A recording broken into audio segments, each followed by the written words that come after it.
بسم اللہ الرحمن الرحیم۔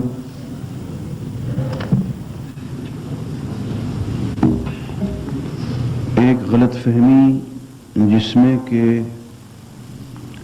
اہل دین بھی مبتلا ہیں، وہ یہ ہے کہ یہ دین اور دنیا دو الگ الگ چیزیں ہیں، اور دین کو بنانا ہو تو دنیا کا ستیہ ناش کرنا ضروری ہے، اور دین کو اپنانے سے دنیا کا کھانا خراب ہو جاتا ہے،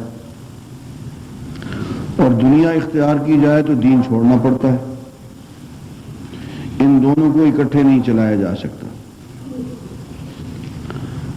اور پھر نماز، روزہ، حج، زکوٰۃ یہ گھریلو قسم کی چیزیں ہیں، انفرادی عبادات ہیں، ان کا اجتماعی زندگی سے کوئی تعلق نہیں۔ نماز کا تجارت سے کوئی تعلق نہیں، روزے کا ہمارے کاروبار سے کوئی واسطہ نہیں، زکوٰۃ کا یا حج کا ہمارے پیشے سے کوئی تعلق نہیں۔ عزیزان گرامی، یہ بات غلط ہے۔ وہ نماز جو ہمیں رزق حلال تک نہیں پہنچاتی، وہ نماز ناقص ہے۔ وہ نماز جو معاشی اور معاشرتی زندگی میں ہمیں حرام سے نہیں بچاتی، اس نماز کا اس پہ اعادہ نظر کرنے کی ضرورت ہے، پھر سے غور کرنے کی ضرورت ہے، اس میں کوئی کمی رہ گئی۔ اب دیکھیے، ایک آیت آ رہی ہے سورہ ہود میں، اس پہ آپ ذرا غور فرمائیں۔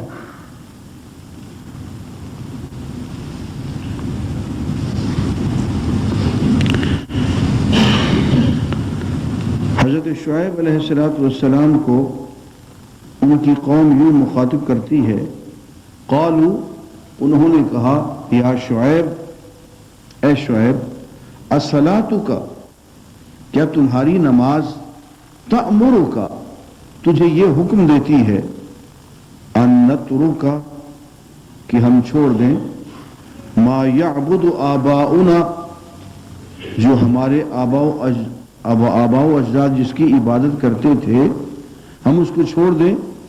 تمہاری نماز یہی حکم دیتی، او یا یہ حکم دیتی ہے، ان نفعل فی اموالنا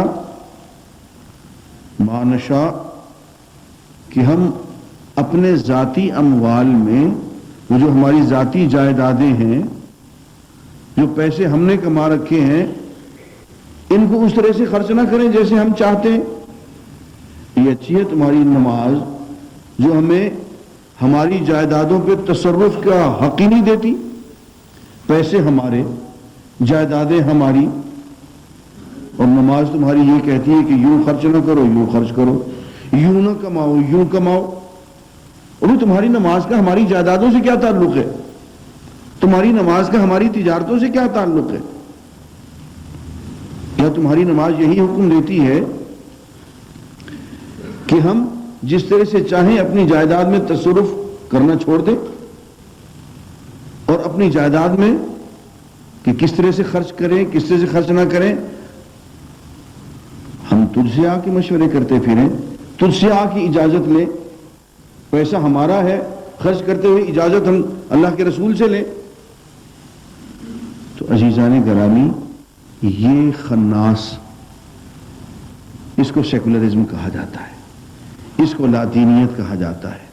یہ حضرت شعیب کی قوم میں بھی پایا جاتا تھا۔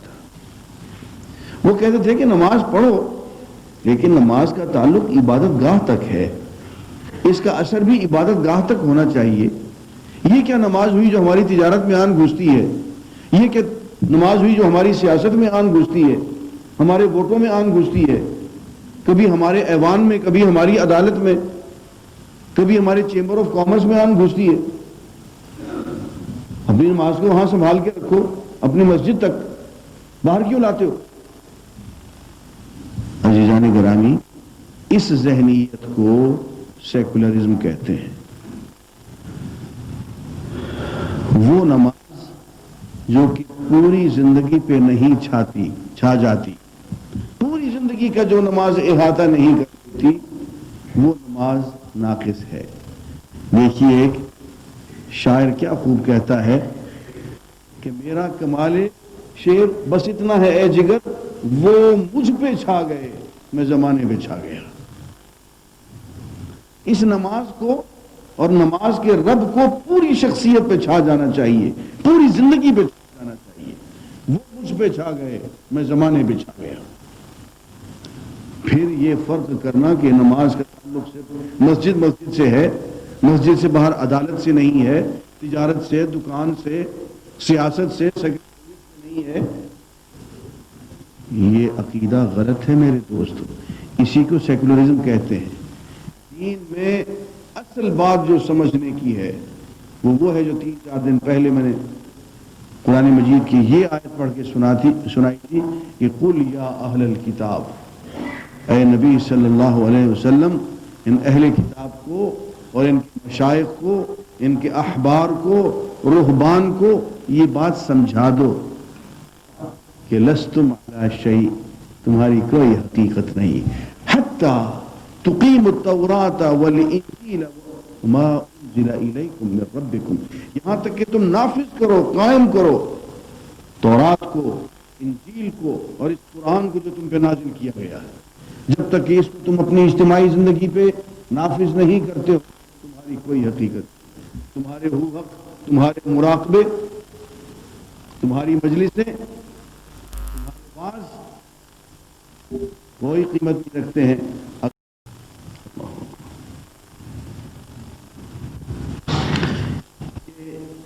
سیکولرزم کا وہ فتنہ ہے جو پورے عالم اسلام کو اپنی لپیٹ میں لے چکا ہے، اور میں نے پہلے بھی عرض کیا تھا اس کا جو اصل نعرہ ہے وہ یہ ہے کہ دین کو الگ اور دنیا کو الگ رکھو، اور انگریزی میں اس کے لیے جو جملہ بولا جاتا ہے وہ یہ ہے کہ give to Caesar what is due to Caesar and give to God what is due to God۔ جو بادشاہ کا حق ہے وہ بادشاہ کو دو، جو خدا کا حق ہے وہ خدا کو دو، اور خدا کا حق تو صرف عبادت گھر کے اندر ہی اندر ہوتا ہے، اور عبادت خانے سے، مسجد سے، چرچ سے جو ہی باہر نکلو وہ تو بادشاہ سلامت کی بھی ساری دھرتی ہے، وہ تو خدا کی دھرتی کہاں ہے؟ وہ باقی ساری کی ساری دھرتی بادشاہ سلامت کی ہے، صرف مسجدیں، چرچ اور عبادت گھر جو ہیں اللہ تعالیٰ کو اس میں قید کر دو۔ یہ کیا ہے؟ یہ سیکولرزم ہے کہ دین مسجدوں میں پڑھایا جائے، مدرسوں میں پڑھایا جائے، خانقاہوں میں پڑھایا جائے، بڑی بڑی خانقاہیں، بڑی بڑی مسجدیں، بڑی بڑی لائبریریاں، بڑے بڑے مولوی، اونچے لمبے چوڑے کے جبے دستار، لیکن ان کی بات ایوانوں تک نہ پہنچنے پائے۔ مسجد کے اندر، چرچ کے اندر پادری کو اتنا سجاؤ کہ دلہن بن جائے، اتنے اس کو خوبصورت قسم کے تم اس کو تمغے پہنا دو کہ وہ سہاگن نظر آئے، لیکن چرچ سے باہر، مسجد سے باہر اللہ کا اور اللہ کے رسول کا کوئی کلمہ نافذ نہ ہونے پائے، اس کو سیکولرزم کہتے ہیں۔ اور بدنصیبی کی بات یہ ہے کہ پورے عالم اسلام میں یہ سیکولرزم پھیل گیا، اور بعض مولوی صاحبان تک بھی اسی کے قائل نظر آتے ہیں کہ یار بس اس کو بس مدرسہ ہی رہنے دو، یہی ٹھیک ہے، یہی بیٹھ کے سب کچھ ساری زندگی یہی کرتے رہیں گے۔ عزیزان گرامی، یہ دین کی روح کے خلاف ہے، اس لیے کہ دین حاکم بن کے آیا ہے، محکوم بن کے نہیں آیا۔ اللہ کا قول، اللہ کا کلمہ بلند ہو کے، اس کا بول بالا ہو کے آنے کے لیے آیا ہے۔ ہر کام کے لیے ایک جملہ جو ہمیں حدیث میں ملتا ہے کہ لِتَكُونَ كَلِمَةُ اللَّهِ هِيَ الْعُلْيَا، کہ اللہ کا بول جو ہے وہی بلند ہو کے رہے، اللہ کا حکم جو ہے وہی نافذ ہو کے رہے۔